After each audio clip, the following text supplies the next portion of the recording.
Talk Shoes. Recorded live.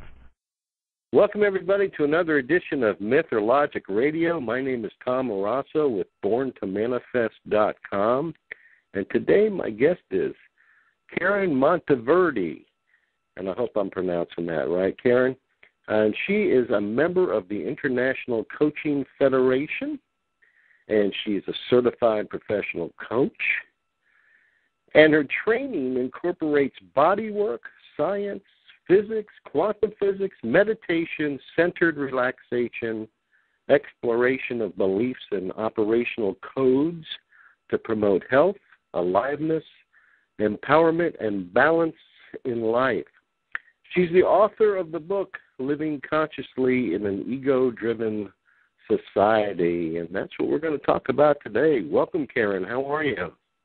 Thank you, Tom. Thanks so much for having me. It's an honor. I'm doing amazing.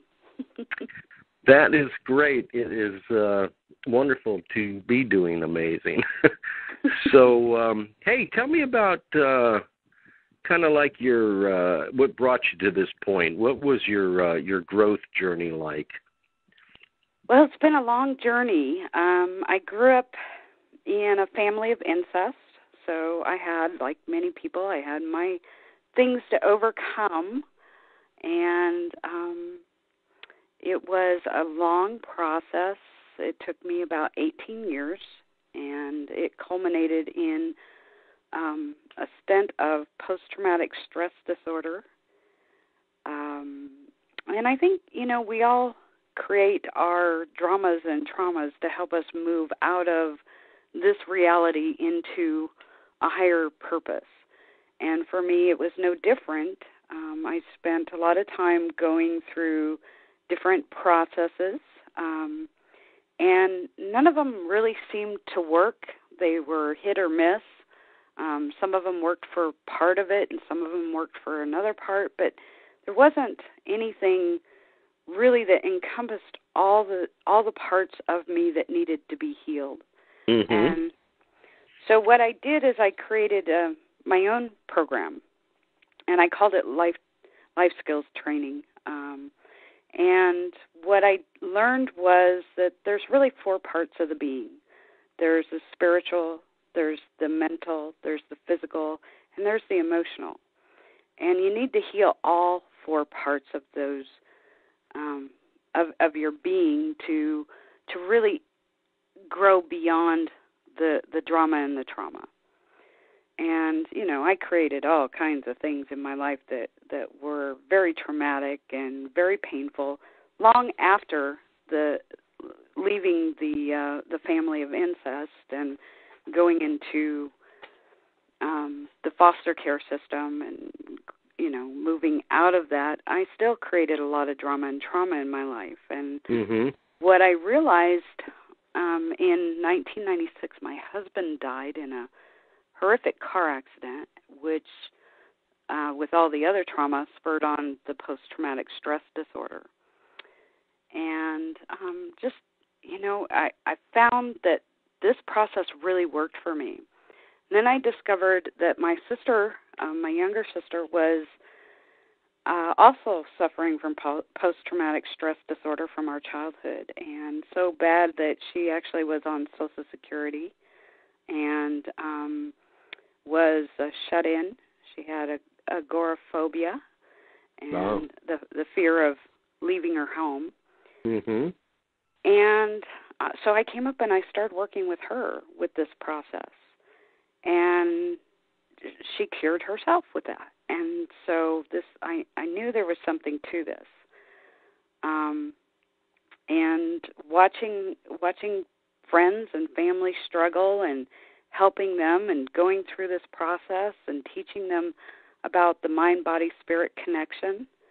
And it just turned into this place where my home became a place where people would come to get healed.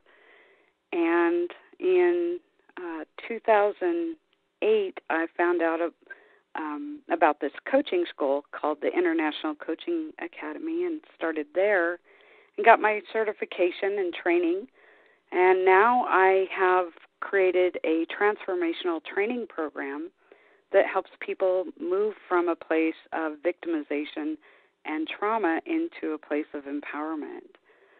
And it's really about learning how the ego points us in the direction of what needs to be healed, and then discovering which part of the body that's affecting, and by understanding which part of the body, we can also understand whether it's a spiritual issue, whether it's an emotional issue, or whether it's a mental issue. And wow. Then, let me stop you there. Yeah. Give me an example. Well, for example, people who have fibromyalgia or issues with skin issues, it's typically a self-esteem issue. It's about that they give, but they don't know how to receive.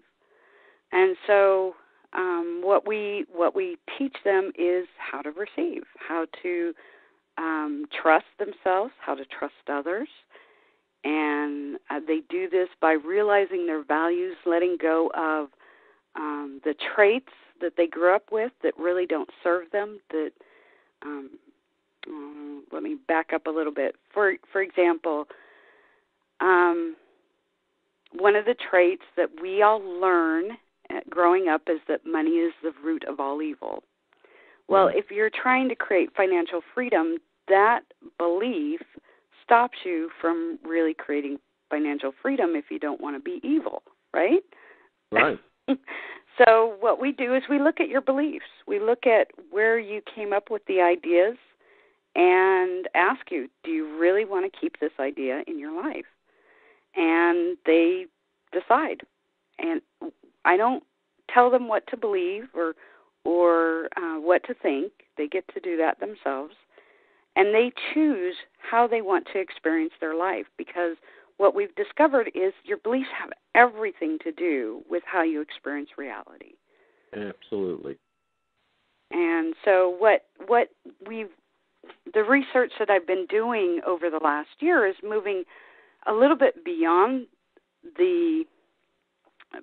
that now, and understanding that we're shifting on the planet. We have a huge shift going on energetically in our world, and I think you've had many guests on your show about this shift.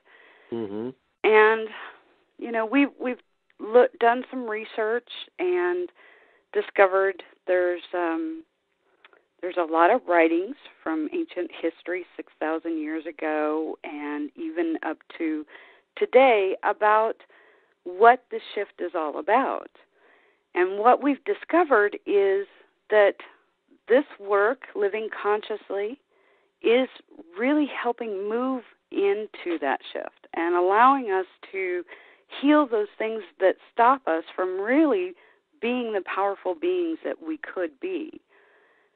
And so that's great. You're preaching to the choir there. Boy, that's terrific. So let's talk about your book. You wrote this book called "Living Consciously in an Ego-Driven Society."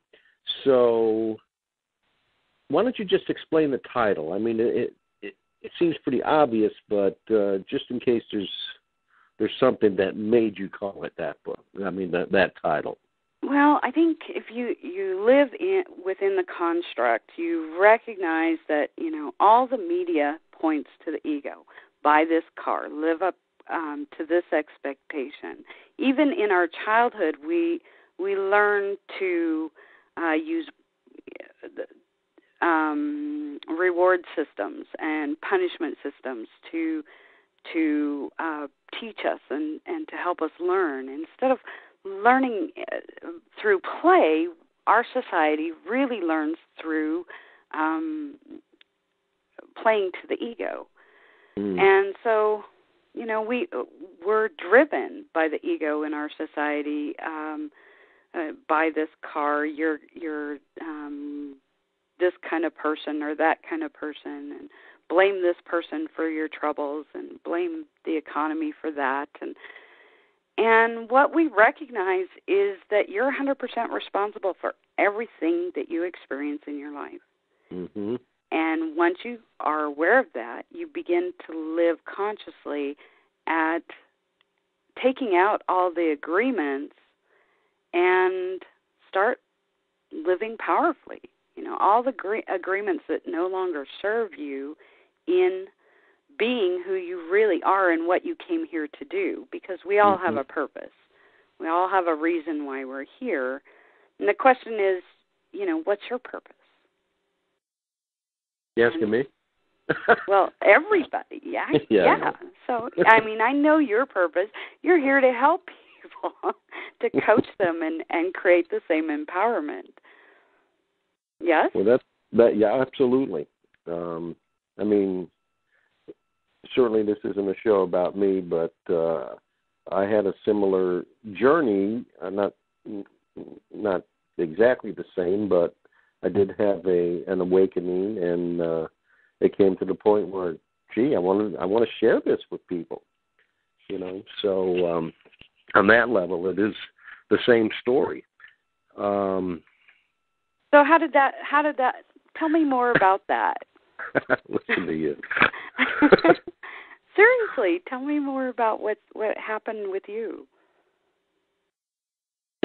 I was more of the kind of person that felt so out of place, which made me question, what was it all about? Why are we here? Who are we? What are we doing? I mean, it just seems so. You know, it's like that purpose. You know, what is our purpose? And, you know, is it just to get a job and then work 40, 50 years and then die? You know? And so that was the journey I was on, to discover why I felt so different. And that led me to books and books and books and books and research and cross-referencing and validation and all sorts of things for a number of years. And then once I got a handle on it, I said, man, I got to tell people about this. So that was kind of like my journey in 5 seconds there. Well, there you go. And, you know, that's I think that's what's happening to us, is that we, you know, I remember watching a movie a while back called The Celestine Prophecy. And in that movie, there was a real poignant statement that this young lady made, and that was that all of the negativity, all of the violence on this planet is really shifting us to recognize that there's more to life than what we currently are aware of. And once we start exploring, which is our natural, you know, I mean, look at children. They love to explore. You know, it's our natural instinct. And really, you know, the fun about life is that once you let go of all the garbage, once you let go of all the blame and the shame and the guilt and the fear and all the things that hold you back, life becomes so joyful and so playful, and you get that childlike spirit back. And then you can find other people that are doing like what you're doing and what I'm doing, and all these people out there that are really about helping us wake up to who and what we really are. And I have to say, my husband, Sean, is an amazing light worker in that and has helped me tremendously come to terms with my own spirituality and my own mission. And he's just a really great mirror for playing in this reality. That's a great way to put it, too. Yeah. Because, I mean, even the Bible says we need to become like children to enter the kingdom of heaven. And